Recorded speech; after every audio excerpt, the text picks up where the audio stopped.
Okay, so I had a building design professional reach out to me earlier this week, and he basically said, I've got this proposal that doesn't need a DA being a town planning approval, but I've got some issues, and you seem to know some random stuff. So I was hoping maybe I could throw it at you, see what you have to say, and help me work out which direction to run in. I was like, yeah, sure, hit me. Let's see how we go here. So what he proceeded to tell me was essentially that the client, so the homeowner, had lodged an application to carry out works on protected vegetation, aka a NALL application, aka an application to remove a protected tree. This tree needed to go to be able to allow access to this carport, etc., etc. And they'd received a rejection letter. Now, his interpretation of the rejection letter was basically the council had said, your request is premature, go get the building approval, then we'll consider your request. We may or may not support your request, we'll decide then. And I looked at the letter and I was like, yeah, that's exactly what they've said. So what I proceeded to explain to him and what I want to talk about in today's video is why I believe council gave that request. So in my experience, why does council tackle or approach this whole NALL issue from that angle?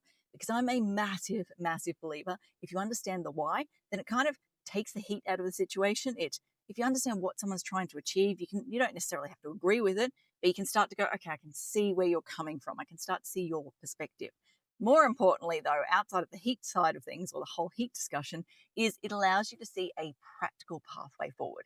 So instead of trying to tackle side issues or hit things around the edges, you can hit it straight on and try and tackle that exact pain point that council's got. So what are the 3 reasons as to why I believe council will give that kind of response or try and push you through the BA process before they'll even consider the NALL request? First and foremost, council's learnt over the years that the clients out there, the homeowners, the industry professionals, all of that sort of stuff, they can tell some porcupines. They can come up with some real creative stories to get things over the line. So we see these scenarios all the time. People are like, oh, I don't like that tree. It drops leaves in the pool or it drops leaves on the driveway and I'm forever having to clean them up. I just want to remove that tree.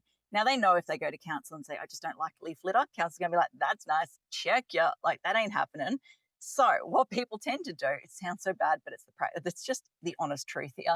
What people do is they turn up and they go, oh, I need a house, a second granny flat for my aging grandmother or for my student or something like this. Press the pain point of housing affordability crisis.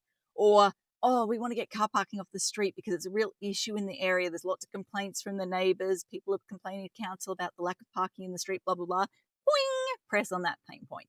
So yeah, people will want to remove a tree for one reason. They know that council's not going to let them remove that tree for that reason. So they'll go and identify a pain point for council and find a way to weave or create this lovely little story that ties into that pain point to get it over the line.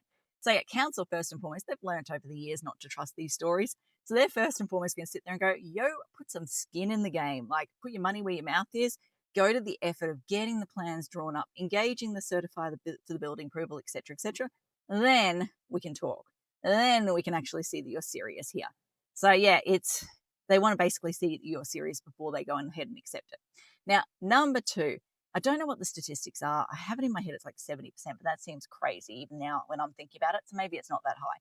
But I remember a few years ago, I heard a stat about how few applications actually ever see the light of day. So how many things get through town planning approval, etc., and then just never get built. These days, the most common reason is cost. Like construction costs are ridiculous. No one is ever mentally prepared for them. I keep harping on to every single client, go and get your builder involved before you come to me because we need to make sure you can financially afford to do this. And so, yeah, they know that there's a high chance, a very, very high chance that this won't go ahead. So they're like, well, if we approve the NALL permit now, you go and do that easy job of removing the tree. Then all of a sudden you find out you can't build it. We've removed a tree unnecessarily. It's just a waste. So again, go get your building approval. Show us that you're actually going to go ahead with this. You've engaged the builder, etc., etc. Then we can talk because then we know we're not just removing trees for the sake of possibly doing work down the track. And then number 3, last but not least, they know that certifiers can have a big impact or a change on the design, the layout, the location, all that sort of stuff. So often people go, I'm going to stick a carport there. And all of a sudden you get to the certification stage and the certifier's like, yo, you got a manhole there. You can't actually build over that manhole. You're going to have to shift that carport across type thing. So council again is like, well, if we approve the removal of that, trying to combine 2 words here, approve the removal of that tree, and then you hit the certification stage, the certifier says you need to move it over. Suddenly you've got to remove a different tree. We've removed an extra tree that didn't need to go at the end of the day. So how about you iron out all those kinks before you come to us type thing? So yeah, they're the three key reasons as to why council wants to kind of flip the process, make you go through and do some hard yards to start with. And like I said, put your money where your mouth is, demonstrate that it's actually buildable, all of that sort of stuff, before they waste the time, the effort, the energy, all of that stuff, considering the tree removal request. Now, that is their why. There is obviously, if you think 10 steps ahead, you're probably sitting there right now just going, but it's not possible to get the building approval until you've sorted out all that other stuff. Because you need to pay your Q leave. You can't pay your Q leave until you've engaged the builder. You can't engage the builder until you're financially and emotionally committed. And imagine being financially and emotionally committed to a renovation and then council turns around and says, no, they're not going to support the NALL request. Like, it just doesn't work in the real world. So what you need to do is kind of take on board council's concerns and then bring it one step back. So what I always suggest to people in this situation, and this is not a one-off, like we see these situations play out quite regularly actually. What I always suggest is you need to put your skin in the game, you need to put your money where your mouth is, so you need to engage the design professional to get the plans done. You need to engage the certifier to do the review, to do the building approval process. You need to go all the way through, as far through as you can, right up to that point where the builder needs to be engaged, then you hit pause. Then what you need to do is get an email or a letter from the certifier that says, yes, we've been engaged. Yes, we've completed our review. Yes, it can be approved subject to Q leave and NALL permit. Happy days.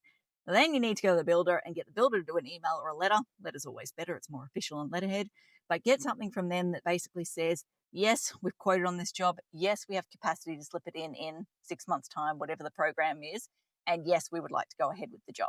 You then throw all of that information back into council and it demonstrates you're serious. So it gets you as far along as the process as you can be without taking that financial and emotional commitment to we're starting work next week type thing. But it also addresses council's concerns, give them that certainty, addresses all of those pain points. So yeah, hopefully that helps you understand why council would give you what seems on face value such a crazy rejection letter. So what their pain points are, what the issues are that they're trying to address. And it helps you see the pathway forward to addressing those concerns without going that final step and emotionally and financially committing. Okay, that covers off everything I want to talk about today. As I always like to say, until next time, thanks for watching. For all you red tape lovers out there, I have one thing to say. Well, no, actually, I've got three. Number one, the advice provided in these videos is general in nature. It's not site-specific. You would be a silly Billy to go and make financial decisions based on this advice without first checking with the town planner. Don't be a silly Billy. Number two, Brisbane town planning is in no way linked to Brisbane City Council. The views expressed in these videos are my own, not council's. So if you don't like them, blame me, not council. Number three, what was my number three? Oh yeah, the views expressed in these videos are accurate at the time of recording. If you're watching this video back 10 years from now, the views may not be so accurate. That's all. Bye.